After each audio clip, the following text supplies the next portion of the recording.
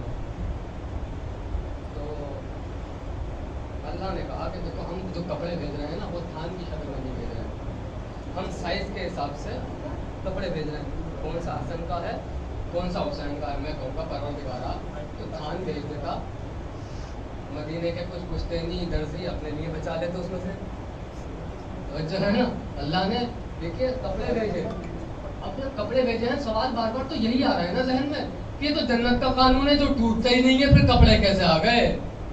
جواب سننے کے لیے تو مطمئن ہے آپ، منتظر ہے نا کہ بھی یہ تو جنت کا قانون ہے۔ آدم سے کہا کپڑے کیسے آ گئے؟ میں نے کہا رضوان سے، رضوان ذرا یہ تو بتاؤ تم ہو کون؟ کہنے لگے میں ہوں اللہ کا دربان، اللہ کی جنت کا دربان۔ کا نام کیا ہے؟ میرا نام ہے رضوان۔ اچھا بھائی تم جنتی ہو؟ کہ بے شک میں جنتی ہوں۔ کہ ہم مان ہی نہیں سکتے تم رضوان ہو۔ کہ کیسے؟ اس لیے کیونکہ تم اگر رضوان ہوتے جنتی ہوتے تو تمہیں پتا ہوتا جنت کے قانون کیا ہے۔ اللہ کہہ رہا ہے جنت کا قانون یہ ہے کہ جنت کا لباس جنت میں رہے گا، زمین پر نہیں جائے گا۔ مگر تم تو رضوان ہو نہیں ہماری نظر میں، کیونکہ اگر تم رضوان ہوتے تمہیں پتا ہوتا کہ یہ کپڑے لائے ہو اس سے قانون ٹوٹ رہا ہے، اس کا مطلب یہ ہے کہ قانون ٹوٹ گیا پروردگار کا۔ بھائی رضوان نے کہا دیکھو مجھ سے نہ الجھو، جس نے بھیجا اس سے پوچھو، جس نے بھیجا اس سے پوچھو۔ میں نے کہا پروردگارہ ماجرا کیا ہے، بتانا کیا چاہتا ہے؟ کہ بھئی آدم سے کہہ رہا ہے جنت کا لباس جنت میں رہے گا، زمین پر نہیں جائے گا، کیا معبود تیرا قانون ٹوٹ گیا؟ پروردگار کی آواز آئے گی نادان کوئی قانون نہیں ٹوٹا، ایک فلسفہ سمجھانا چاہتا ہوں۔ معبود کیسا فلسفہ؟ کہا سن، جب تک جنت میری تھی قانون میرا تھا، جب ان کے حوالے سبحان اللہ سبحان اللہ سبحان اللہ سبحان اللہ سبحان اللہ۔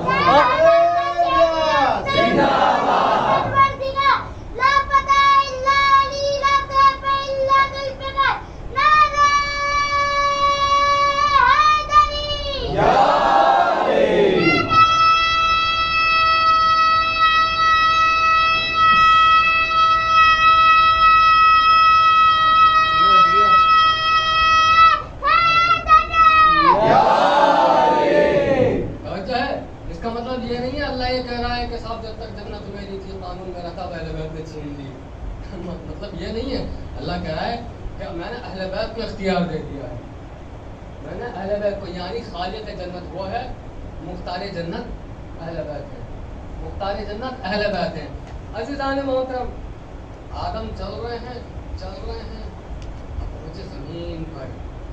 جب زمین پر پہنچے نا جناب آدم تو ایک وقت وہ آیا، وسیلے کے منکروں کے لیے بڑا کرارا جواب ہے، ایک وقت وہ آیا کہ جناب آدم اور حوا الگ الگ ہیں۔ اتنی بڑی دنیا میں دو ہی لوگ، وہ بھی الگ الگ، پتہ نہیں کتنے کلومیٹر کا فاصلہ ہوگا، ہمیں تو اندازہ نہیں ہے، علماء نے لکھا ہوگا تو شاید ہم کو پڑا نہیں ہوگا، مگر تاریخ کی تھے بڑی دور، ممکن دیکھا آسانی سے مل جائے۔ جناب آدم کہہ رہے ہیں وہ یاد ہے نا آپ کو، ایک علم دیا تھا اللہ نے کہ فرشتوں تمہیں وہ نہیں معلوم جو آدم کو معلوم ہے۔ وہ علم کیا تھا؟ اب سنیے آپ کو کیا تھا۔ اب جناب آدم کر رہے ہیں دعا، پروردگارا مجھے اپنی زوجہ حوا سے ملا دے، مجھے اپنی زوجہ حوا سے ملا دے، مجھے اپنی زوجہ حوا سے ملا دے، مگر دعا ہی قبول نہیں ہو رہی تھی۔ ایک مرتبہ آدم نے کہا معبود کیا ماجرا ہے، میں تو تیرا نبی ہوں، میں تو تیرا صفی ہوں، میں کر رہا ہوں دعائیں، تو میری دعاؤں کو قبول کیوں نہیں کر رہا؟ اللہ کی آواز ہے تم دعائیں کر رہے ہو مگر وسیلہ نہیں دے رہے ہو۔ سبحان اللہ سبحان اللہ۔ یاد ہے انی عالم ما لا تعلمون، جو میں جانتا ہوں وہ تم نہیں جانتے، وہ علم میں نے فرشتوں کو نہیں دیا، آدم کو دیا ہے۔ پروردگار نے کہا ارے بھائی تم ان کا وسیلہ کیوں نہیں دیتے، ان کا واسطہ کیوں نہیں دیتے جن کے نام مجھے اچھے لگتے ہیں، جن کے نام مجھے اچھے لگتے ہیں۔ پروردگارہ کون سا نام؟ کہ وہی نام جو فرشتوں کو نہیں معلوم تھے تمہیں معلوم ہے۔ کہ کون سے نام؟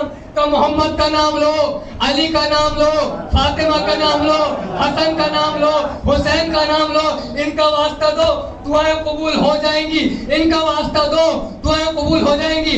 آدم نے کہا پروردگارا تجھے واسطہ محمد کا تو محمود ہے، تجھے واسطہ علی کا تو اعلیٰ ہے، تجھے واسطہ فاطمہ کا تو فاطر السماوات والارض ہے، تجھے واسطہ حسن کا تو قدیم الاحسان ہے، تجھے واسطہ حسین کا تو محسن ہے۔ میری دعا کو قبول کر مجھے حوا سے ملا دے، مجھے حوا سے ملا دے۔ تاریخ نے لکھا دعا مکمل ہوئی، جناب آدم سے جناب حوا آ کے مل گئی۔ میں ایک سوال کرنا چاہتا ہوں، جناب آدم حوا کے کون؟ حوا جناب آدم کی کون؟ آپ کہیں گے شوہر اور میاں، شوہر اور بیوی کا رشتہ ہے۔ آدم ہے حوا کے شوہر، حوا ہے آدم کی زوجہ، مگر سنیے بیوی تب تک نہیں ملی جب تک کہ پنجتن کا وسیلہ نہ دے دیا، جو ہے جب تک کہ بیچ میں پنجتن کا وسیلہ نہ آ گیا۔ ارے مسلمانوں کی عقلوں کو کیا ہو گیا؟ جب بنا پنجتن کے وسیلے کے آدم کو بیوی نہیں ملتی، آپ کو حوریں کیا ملے گی؟ سبحان اللہ سبحان اللہ سبحان اللہ۔ آپ حوروں کے سپنے دیکھ رہے ہیں، آپ کہہ رہے ہیں کہ صاحب ہمیں تو حوریں مل جائیں گی، بیوی تو ملی نہیں آدم کو بنا وسیلے کے، بنا اہل بیت کے وسیلے کے۔ آپ کہہ رہے ہیں صاحب ہمیں حوریں مل جائیں گی، بنا وسیلے کے آپ کو جناب آدم کو بیوی نہیں ملتی ہے، تو حوریں کہاں سے ملیں گی؟ یہ نہیں ہے اس کا مطلب کہ حوریں ہی نہیں ملیں گی، بے شک حوریں بھی ہیں، غلمان بھی ہے، کوثر بھی ہے، تسنیم بھی ہے، اللہ کی نعمتوں میں یہ ساری چیزیں آتی ہیں، مگر کیسے ملیں گی؟ یہ ملیں گی تب جب اہل بیت کی حقیقی محبت ہوگی، ہے نا؟ یہ ملیں گی تب جب ہمارے دل میں حقیقی عشق ہوگا اہل بیت کا۔ خلاصہ کلام یہ تھا ہمارے عزیزوں، آج وقت زیادہ ہو گیا ہے، بس ختم کر دی گفتگو۔ خلاصہ کلام یہ تھا کہ خلیفہ اللہ کی طرف سے بنایا جاتا ہے، اور انشاءاللہ کل پڑھیں گے اس بارے میں بھی کہ عمر کو دیکھ کے کہ بھائی ہماری عمر زیادہ ہے ہمیں خلیفہ بنا دو، یہ بھی ہوا تھا اعتراض، وہ بتائیں گے انشاءاللہ، کل بتائیں گے، کیونکہ آج ساری بات رکھیں گے، کل کے لیے سسپینس بھی تو رکھنا ہے آپ کے لیے، آپ آمادہ رہیں گے، ٹائم سے چلے آئیں گے، آپ کو پتا ہوگا کہ موضوع کیا چل رہا ہے ہمارا، تو جلدی آنے کی کوشش بھی کریں گے۔ ماشاءاللہ وقت پر آتے ہیں، اس کا مطلب یہ نہیں کہ وقت پر نہیں آتے، ماشاءاللہ آپ وقت پر آتے ہیں، عزاداری آپ خلوص کے ساتھ کرتے ہیں بہت اچھی طرح ماشاءاللہ۔ میں صدق کا دل سے کر رہا ہوں ممبر رسول پر بیٹھ کر، ممبر حسین پر بیٹھ کر، کہ آپ حق میں، میری نگاہ میں آپ حق ادا کر رہے ہیں عزاداری کا۔